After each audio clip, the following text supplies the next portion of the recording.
Yet, despite all of FCC's success, I'm still a Reds and Bengals fan, aren't you?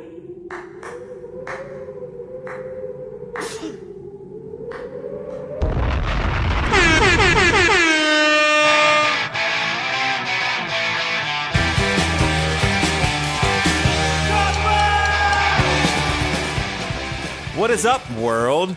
Especially fellow followers of Major League Soccer, of which our team is a member.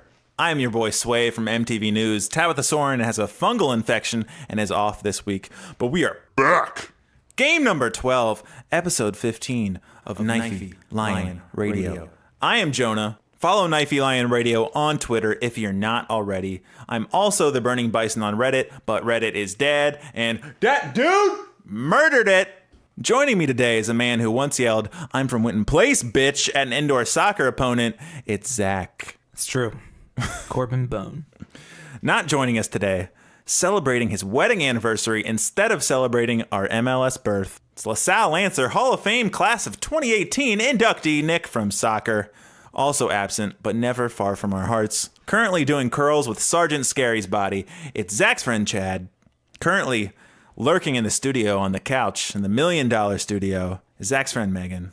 If you're lucky, she won't say a word, but I can't promise anything. Today, we have the joy of covering the 2-1 thrashing of the Red Bulls 2, who I refuse to call the Baby Bulls, because a baby bull could still really mess your face up.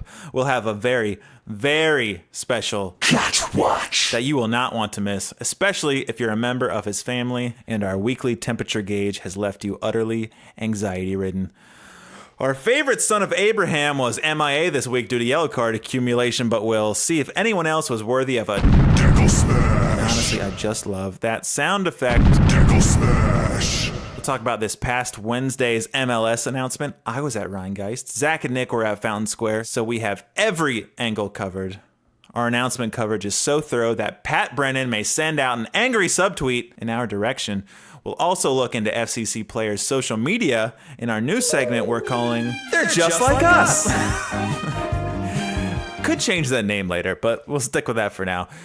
And we'll scratch a few random itches in the segment. POTPOURRI. And after all that, I've got a couple chants. We'll call them chants. For fans of the Beach Boys, Pet Sounds.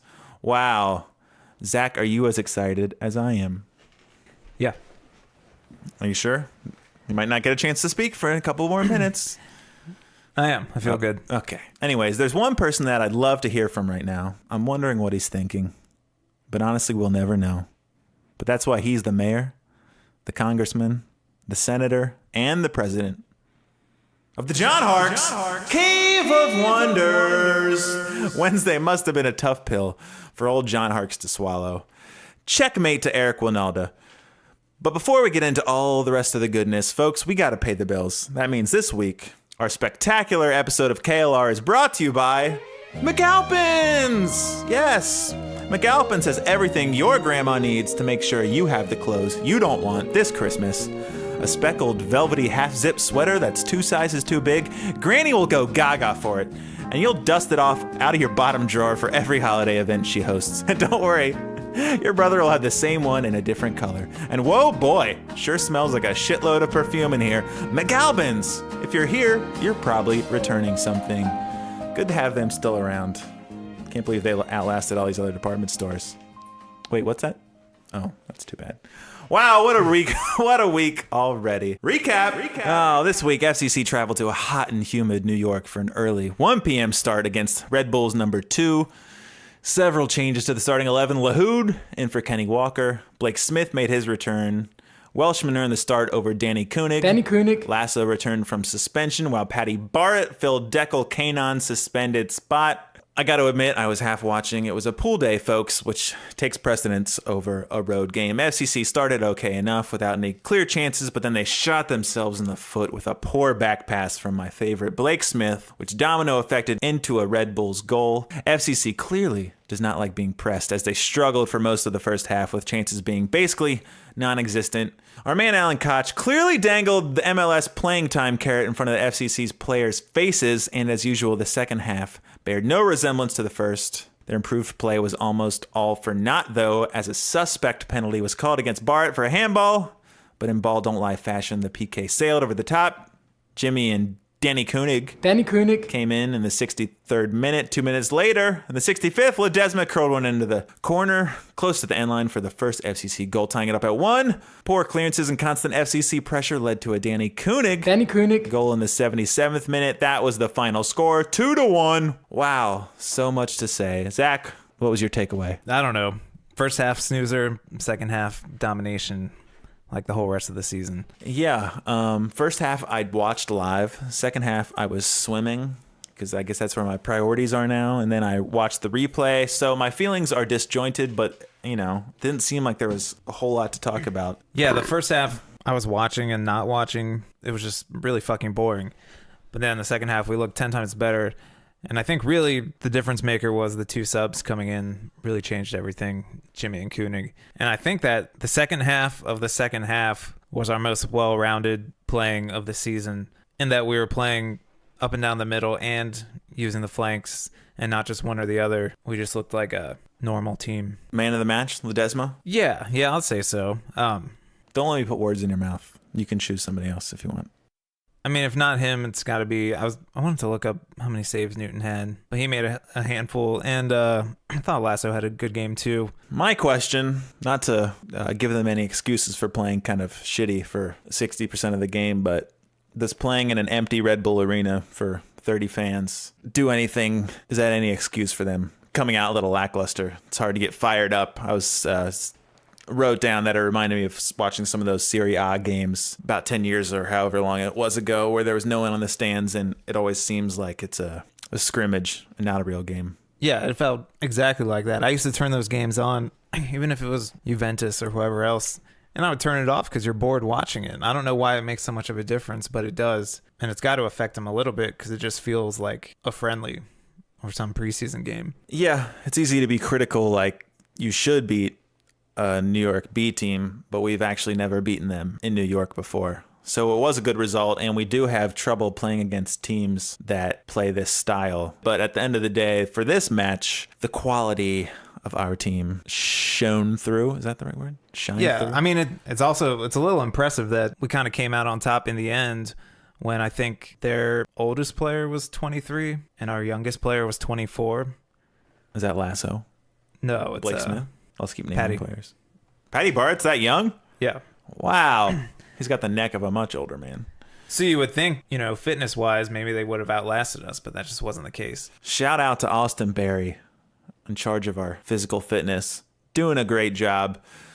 Some passing stats. Our lead passer is the man, Richie Ryan, 88%. Jimmy McLaughlin, he wasn't in there long enough. Corbin Bone, 64%. Corbin! Yeah, 64%, and he didn't make that many passes, and they were all short. Not Corbin's greatest game, but no, he's kind proven of himself. He's a little bit invisible, to be honest. But they won, so it kind of erases all the... I can't be mad at them when I wasn't giving them a discerning eye. No, so it was a boring first half, but they played fine the second half. It wasn't our best game, but I don't care. We came from behind and won. So fuck it. Shout out to Rogue One, A Star Wars Story, the new New York supporters group. Saw them out there. Double middle finger guy seemed pretty into it, I guess. I did have a spy there who I will not name. Said some of the chants and some of the things being yelled made him feel a little inappropriate. Now, I don't know exactly what was said, but hey, if that was you guys, watch your tongues, Rogue One, or whoever you were. Also, I heard they did the Jimmy chant, which is a little bit explicit. And apparently they were sitting right next to Jimmy's family. I wonder if Jimmy's family was proud or scared. Either way, I heard them and saw them because there was no one else in the stands to look at, but they had a lot of FaceTime. I don't want to get negative, but who's your LVP of the game? Least valuable player for the idiots out there. Unfortunately, I would probably have to say Corbin Bone, or because he just went missing a lot of the game. But actually, on second thought, kill me for this, but I didn't even realize Justin Hoyt played. But I paid very little attention in that first half. So. Yeah, usually you would think that wouldn't be bad for a fullback, but the way he plays, you expect to notice him a little more. But we won, and a couple guys got rest. Kenny Walker didn't come into the end of the game. Corbin Bone got taken out maybe for not playing great, but he came out in the 63rd minute. So I wonder what we're going to see on Wednesday against Minnesota. I'm predicting a strong lineup. I think you're going to get a full strength lineup. I think Walker will start for sure. Koenig probably. It'll be an A roster or 1A because they're all A's, baby. Plus, Bone came out in the 63rd minute, which is pretty early, so you got to think he's going to start. Let's see if Sabroni can make the 18. Yes, anyways, so that was that game. That's what happens at 1 p.m. is also a weird start time. So just the whole vibe is weird. Empty stadium, 1 p.m. I'm sure we were all trying to get our pool on. Am I right? We're all pool guys here. Does anyone else have a pool? No, I don't, but you do, so that's good. Listen, I just want to say a pool does not add or subtract value to a house. So really, we're all in the same boat. Zach, feels weird, but final thoughts on the game. I don't know. It Yeah. was fine. Yeah, we won. The most important part, the part everyone's waiting for, is this week's DEKEL SMASH. Unfortunately, Dekel was not out there. I'm sure he... When I was rewatching the replay... No, I'm not putting that out there. My Dekel Smash, when I was watching the replay, I noticed it. Danny Koenig. Almost immediately after he scored his go-ahead goal in the 78th minute, go ahead, look it up, was not called a yellow, but was worthy of his teammate and Smash Master, Dekel Kainan. He was doing his usual hustle routine, and the guy gave up the ball, and he just shoulder checks this guy straight into the ground, and here's everything you love from a Dekel Smash. Zach, do you remember any moments? I looked back at the yellow cards, and one was a weak yellow given to Richie Ryan that he didn't deserve. The other yellow was Patty Barrett's handball, not a Dekel Smash. Yeah, Patty Barrett actually had a couple in the first half where he just bodied into the back of the striker. I think he did it 2 or 3 times, just leveled him. He got called every time. Yeah. Those were a little annoying because they were needless penalties, but... Yeah, I mean, sometimes it's cool when he does that, but sometimes I have noticed him giving up the unnecessary. He can't shake the rugby out of him. But when you're born with a neck like that, you're going to truck people. It's just kind of the way things go. That's this week's Dekel Smash. DEKEL SMASH. Now for this week's extra special edition of KOCH WATCH. Folks, I don't want to bring the mood down too much, but the fact is, I mean, this isn't why it's upsetting, but Koch isn't going anywhere. We are told that he will be our MLS coach, at least for 2019. So we've decided, at least for now, that we're going to retire KOCH WATCH, okay? Save your tears for somebody else who needs them. I'll retire at least until the MLS begins, and then the pressure returns. And if we do another KOCH WATCH, it'll be purely a fashion-based KOCH WATCH, which is honestly equally important. Zach, what do you have to say? Final thoughts about KOCH WATCH, the segment, and the fact that Koch is going to be... Yeah, I'm getting upset. He's going to be our man for the foreseeable future. Well, yeah, I'm fine with that. Keep him on. Need a little continuity, because we'll probably keep a lot of the players too, to be honest. Yeah, and I think we should retire it. We know he listens to the pod based on his fashion choices. No, he's a huge fan. Which are obviously influenced by what we've said. So it's better to keep him free and loose, calm and easy, leading up to this MLS season. We were probably adding to the stress. You know, we're at the USL level. It's a lot of hugs and kisses. It's a lot of we're all in this together.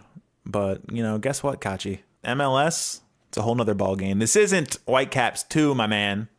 These are the big dogs. And when you screw up, it's not going to be us you need to worry about. But so just enjoy this year, Koch. The pressure's off for now because we know you're going to be here and just win a USL Cup. I mean, if you have strong thoughts about KOCH WATCH, you still want us to grade him, to judge him, to talk about hot lava, you know where to reach us on the Twitter. Also, probably gone until MLS. FCC Inside Source. It served us well before the stadium was official and before MLS was official. Maybe when the summer transfer window opens up, we'll fire it back open because, you know, we've got our tentacles in every under the water orifice in the ocean of rumors. Now moving on to the important things in the world. It was this week's MLS announcement. Oh, yes.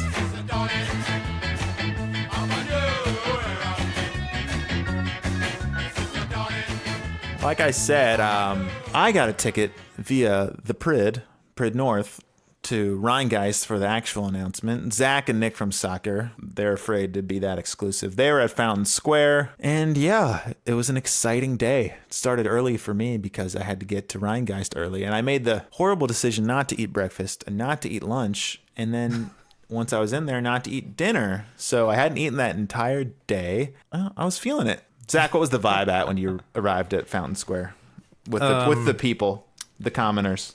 The vibe was good. A shit ton of people. Nick said it while we were down there. He still gets surprised every time you go to something like this and it's fucking packed. You would think maybe it'd just be some diehards down there, but yeah, there's a ton of people braving the heat, standing, staring in the sun. They always hold events down there in the World Cup watch parties. I've never been down there to watch the TV, but when I see pictures, it looks kind of crappy. Does it look better in person, that screen? No, it looks bad. And not only that, it buffered like multiple times throughout the live announcement, which was kind of funny. They could have just done there's live TV feeds they could have done. Yeah, but he wanted to go just for the camaraderie, you know. Yeah, staring at that screen was painful. You look at the pictures, it looks like Trump staring at the eclipse, or everyone's staring directly at the sun. Yeah, there was a lot of people. Did you happen to catch DD 2012 himself? Any visuals on him? No, I didn't see him. I was looking for him because I think he said he was going to be down there smoking cigarettes. So you're looking for a puff of smoke. If I see this puff of smoke surrounded by a bunch of people in public, I'm a but hey-o. I'm just saying. Yeah. For me, it was interesting. I know a lot of people on the internet, but seeing internet people in real life was always pretty interesting. Lots of fans of KLR out there, so shout out to all of you. Several people, more than one, asking me if Chad, Zach's friend Chad, was a real person. Yes, Chad is a real person, and I believe he's been on 3 podcasts that you probably listened to. Chad, got to up your word count or appearance count, but I guess 3 isn't as big a number now that we're on episode goddamn 15. You said we'd fail. You were wrong. Thanks for listening. No, Chad is real, and I do not do all the voices, as you can tell, because Zach has spoken over me. You know, it's not a perfect edit every time. Sometimes it'll sound a little similar, but I'm clearly a softer, higher-pitched Jonah. That's why he can hit more notes. Another thing I noticed... You pointed it out to me first. You saw a Tanya O'Rourke Channel 9 news clip, and she was fired up. Yeah, I was actually, I put on 700 to see if they were talking about the announcement, and she was on there. She must have been down at Rheingeist. She was losing her fucking mind. Yeah, she was. And she just couldn't believe it. And this is at like, I don't know, 3:30 or something like that. And she's like, all these people are down here. There's so much orange and blue. It's absolutely incredible. Like, I can't even believe it. And then she went on to say that they were all going to be able to interview Garber afterwards. And she's like, I think we all go in there at once and ask some questions. It's what we all call a gangbang. But, you know. I said, oh, dear. Must be your first gangbang. Yeah. Well, yeah, everyone was there by 3 o'clock because they said, if you're not there by 3, we can't guarantee you can get in. So there was a reason everybody was so early, and I was starving. I also noticed, so they had a whole stage for the cameras and all of the news crews, of which there were many. I'm standing right by that backstage that the reporters are on, and I see Tanya O'Rourke give a fist bump to the Channel 5 reporter. What? I mean, that's the kind of thing that FCC's doing. You're bringing Channel 5 and 9 are just coming together out of effing excitement. But like I said, I was lucky enough to get an undeserving bleacher spot, and I ended up right next to the stage. And I got up there, and the lights must have been really bright on me because I was told by multiple people that I looked horrible, that it looked like I was going to pass out, and I was sweating bullets, which I was. But honestly, I didn't feel that bad, but I must have looked worse. You were on... If you were on an empty stomach, it was a hot day. You were there for a long that was time. 5:30, so I'd gone that whole day only having water. I thought you looked pretty normal. That's what I thought, too. If you want the pictures. If you don't know what Jonah looks like, just look for the sickly-looking person 2 feet from Adrian Healy. Yeah, my next question was, why was Adrian Healy there? What a waste of a plane ticket. I love Adrian Healy. Don't get me wrong. I'm glad he was there. But he said about 2 sentences and then hopped off the stage. My question, is it purely because he called the Chicago Fire game? Or was there another reason that he was there? I think maybe that. Maybe he doesn't like being separated from Taylor Twellman for very long. I mean, clearly it was MLS asked him to. No, I know, but... It was weird. Taylor Twellman was more of an MC, even though it was barely anything. And I saw him on some MLS YouTube shows they did. He appeared on several of them. So it makes sense he was there. Adrian Healy just introduced everybody and just kind of disappeared. But, there he was. So then the actual announcement happened. Megan, what was going through your body? People want to know. They don't know who you are, but they're wondering. I was very hot, Yes. and I was wondering why they would have set up the announcement at that time in that specific spot, knowing the sun was right there. So we don't need this negativity. It's for maximum eyeballs because the West Coast was tuning in big time. I don't Like, know if whoa, you FC knew. Cincinnati? This is your tryout to replace Chad. Chad's a ball of positivity. More things than Chad has ever said. Chad's never said anything negative except for all the things he's said. Yeah, so then they announced it. I did notice a few grown men in tears. I didn't have any tears to cry because I had not enough fluids in me. Zach, what was Nick from Soccer's reaction? Did he grab you around the neck really tight? That's what I would imagine. He did grab and kiss his wife as if the ball just dropped in Times Square. That was nice. No, he put his arm around me. I've said before, and Nick has said the same thing. You're almost as old as us, but we remember clear as day when the MLS started. And as soon as there was a team in Columbus, we thought from that moment on, we'll never have a team here that will just not do it. So never even in the back of my head did I think we'd get one. So once we did, I know we knew a week before that it was definite. But, when they made the announcement, I can understand getting a little choked up. I was very excited. Yeah, but you're buying into this, this horrible system, this Ponzi scheme. We'll get to that later because, geez, Louise. Also, Nick from Soccer, if you haven't seen the clip that I posted, was interviewed by WCPO and gave just a classic interview holding my Jeff Birding sign. I'll play the clip right now. It really is surreal, to be honest with you. Nick Thompson showed his support for the team with this painting of FC's president. Our Lord and Savior, Jeff Birding, yes. Yeah, he called Jeff Birding our Lord and Savior, and apparently then they cut to angry West End residents just to ensure that Nick looked like the ultimate prick. I know, it was awesome. They interviewed him for a long time. Listen, it was my painting, okay? Well, he had a lot to say, and he definitely, anytime anybody complimented that sign, he was giving you credit, and he gave you credit in that interview, and he plugged the podcast and whatever else, but for some reason, all they decided to keep was our Lord and Savior, Jeff Birding, cut straight to angry West End residents, and Nick just looks like a fucking asshole.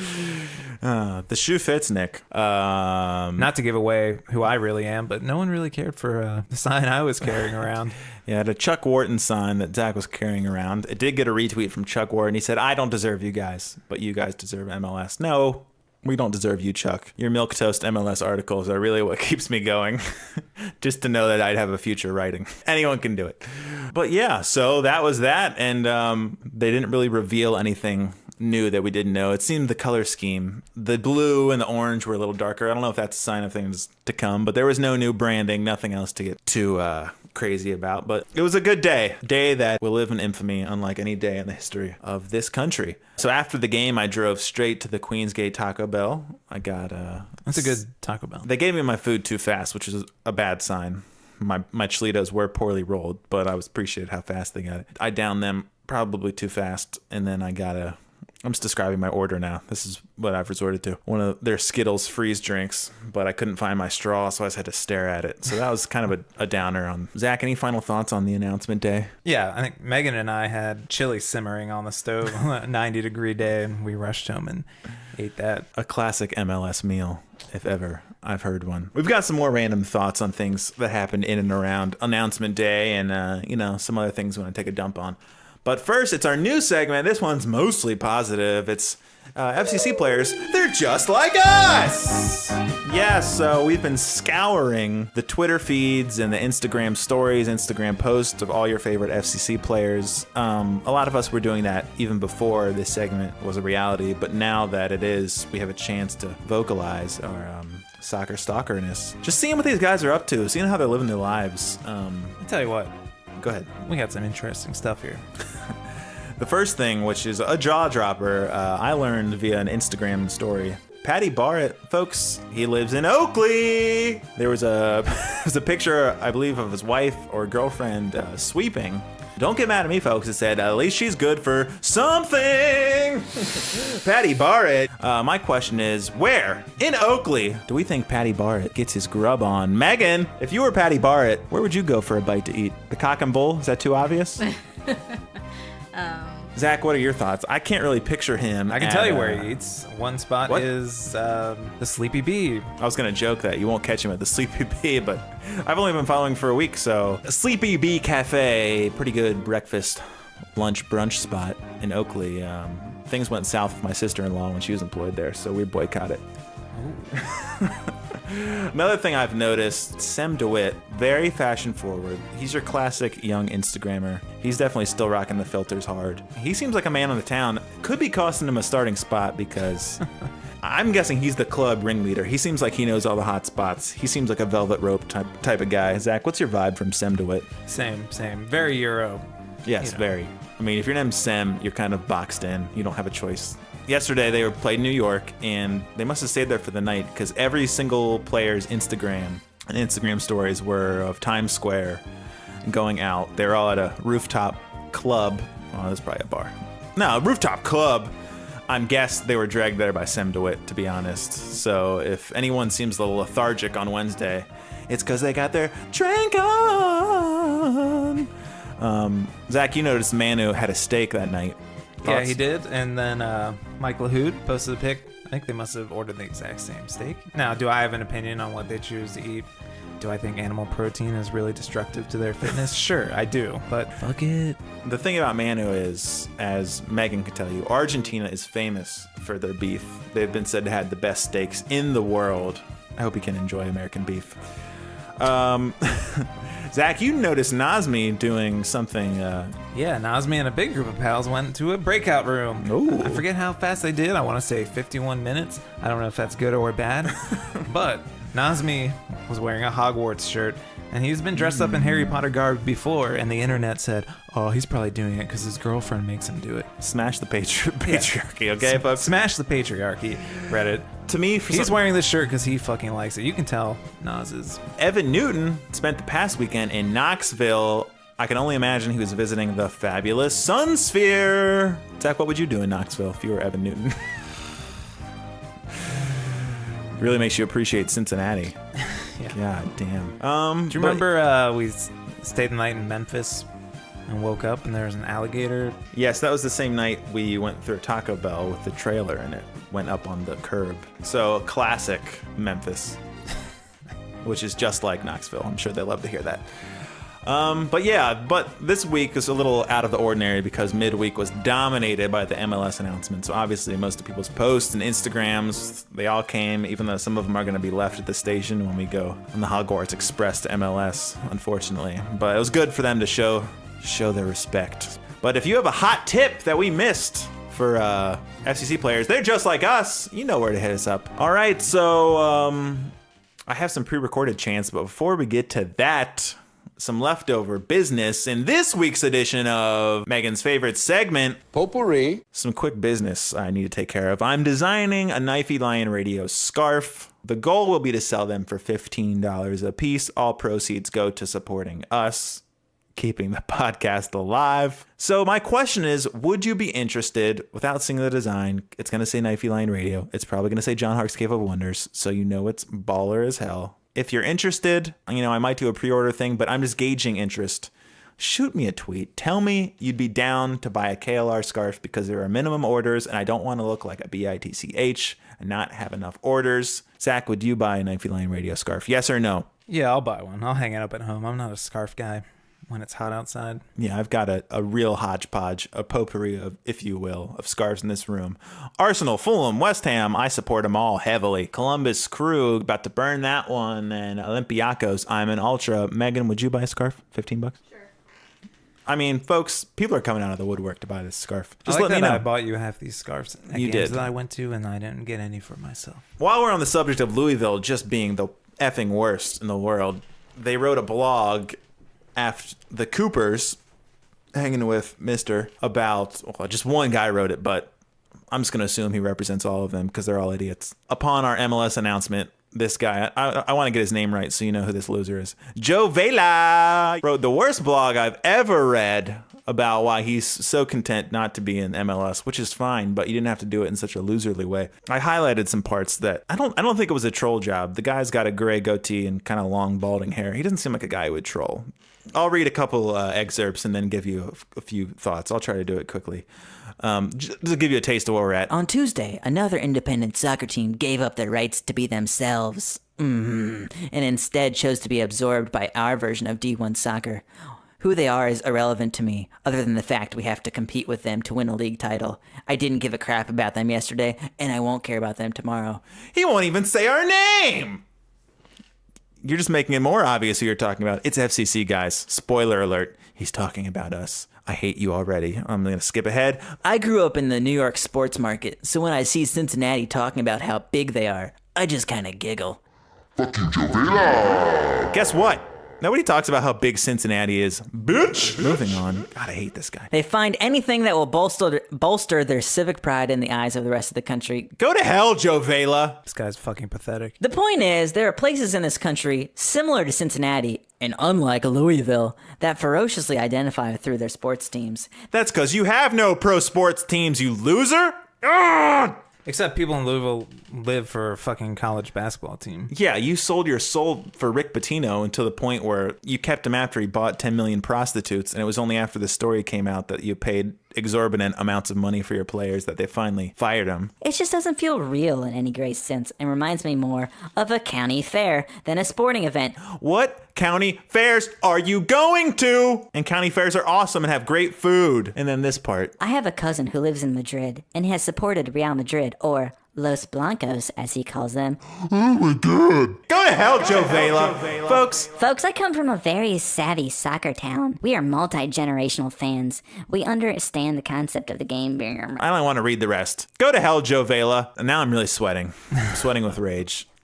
I'd gotten over how much I disliked Louisville fans. I had too. With this whole Detroit City thing, because they seem like tame impalas. But now that I've blocked everyone in Detroit City, these guys are just like grabbing their torch of like pro rel and running with it, and they just seem like the biggest assholes. Yeah, it's really fun when this all comes out now. It's just a bunch of fucking haters. If you don't want to join the MLS, don't fucking do it. Who cares? But guess what? Your owners want to. Yeah, this is definitely a case of you can't fire me because I quit. I don't know if I'm going to come to the last home game ever there because I hate the view so much, but I would like to yell at you guys, especially Joe Vela, who apparently does percussion.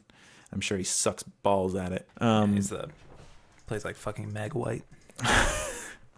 Off beat!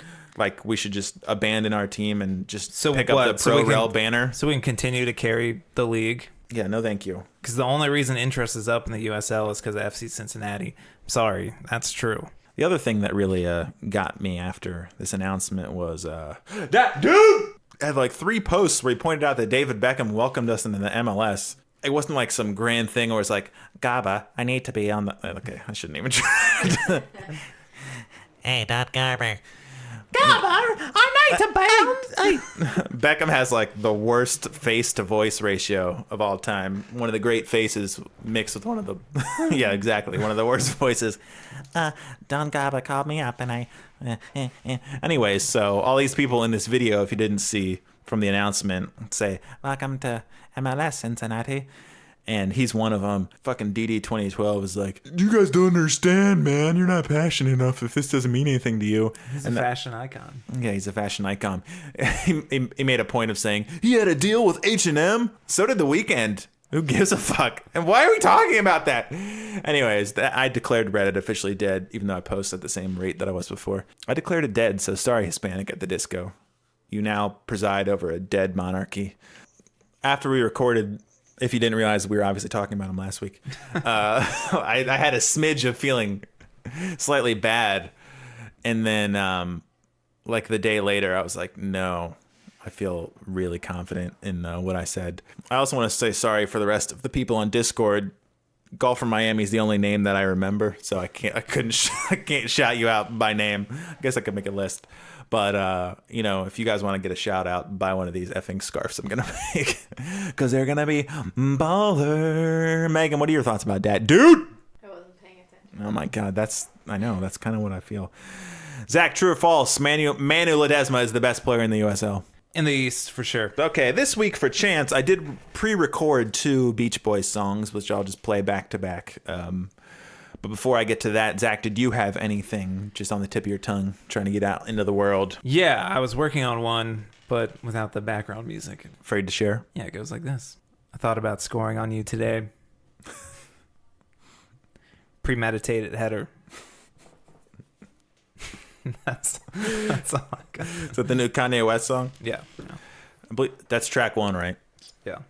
Yeah, if you want to check out Kanye West's new mega album, Yay, track 1, if you want to get what the hell Zach's talking about. What's Up World Part 2. This is me recording later because I forgot to introduce my 2 pre-recorded songs. The first one is set to the tune of Sloop John B, an all-time great Beach Boys song from Pet Sounds. And it's not really a knee slapper, folks, but maybe you'll appreciate it anyways. It's about FCC and their successful MLS announcement. Yeah, enjoy. We made it to the league, Jeff B. Carl Linder, number 3. Around Cincy town they would roam to bring the bid home. Got into some fights. Well, it got so messed up they almost said no. You locked down a land swap sale and half the fan base exhaled. The other half of them surely thought this was blown. But what do they know? What the hell do they know? Yeah. Then Garber showed up, and now we explode. Then Birding, he got drunk. Some people cried and hugged. Fire chief had to turn the Legion away and ruin their day. Why don't you leave them alone? Yeah. The Legion broke up and had to go home. The lyrics at the end were about the Legion supporters group not being allowed in to the MLS announcement because of the fire marshal. The next song is set to I Know There's an Answer from Pet Sounds album, and it is about DEKEL Kanon and Forrest Lasso, our glorious defenders. And the line at the end, which you probably won't be able to understand, is Cincinnati's defenders or a wall made of muscle, I can't tell. So there, now you know. Enjoy. They come in a pair cause you just can't defend all alone. They dominate all headers and clear all the rest from their zones. Now how can you beat them? With Kanon and Lasso you won't find an answer. Cincinnati's defenders or a giant wall made of muscle, I can't tell.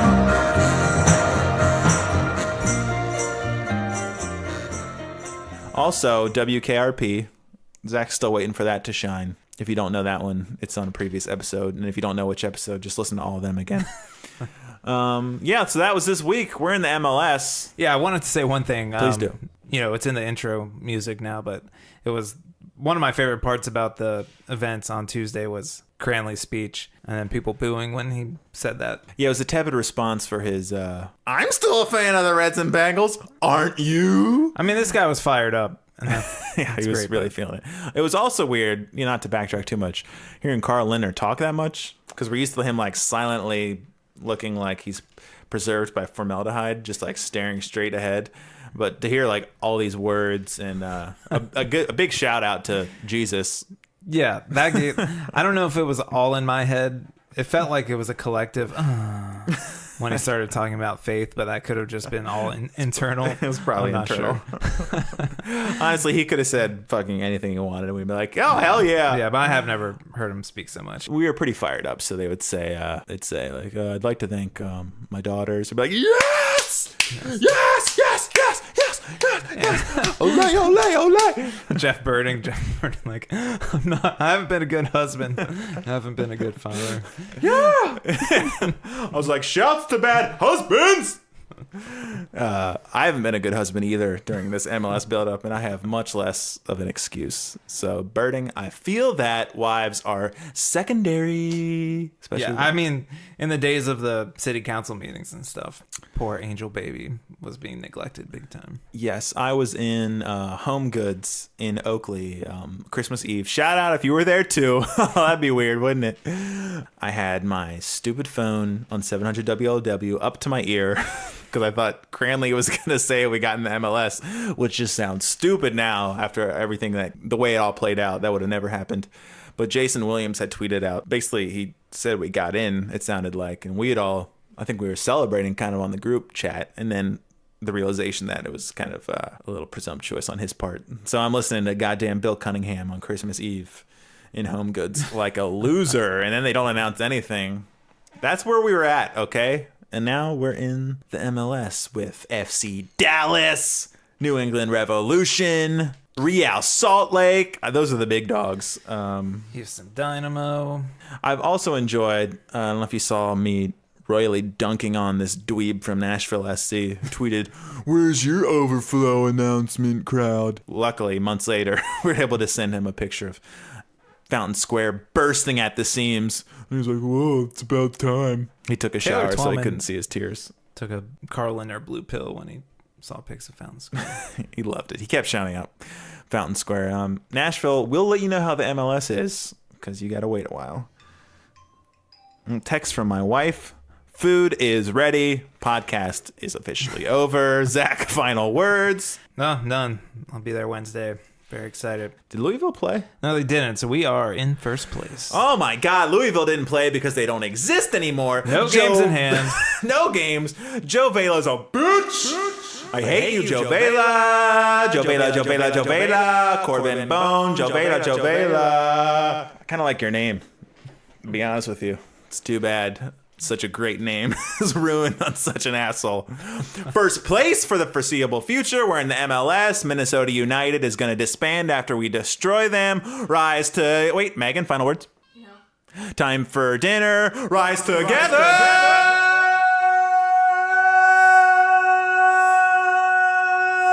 Hey, Cincinnati. People say you're good. I think you're the best I've ever met. But when I'm around, you're second best. Cincinnati Kid!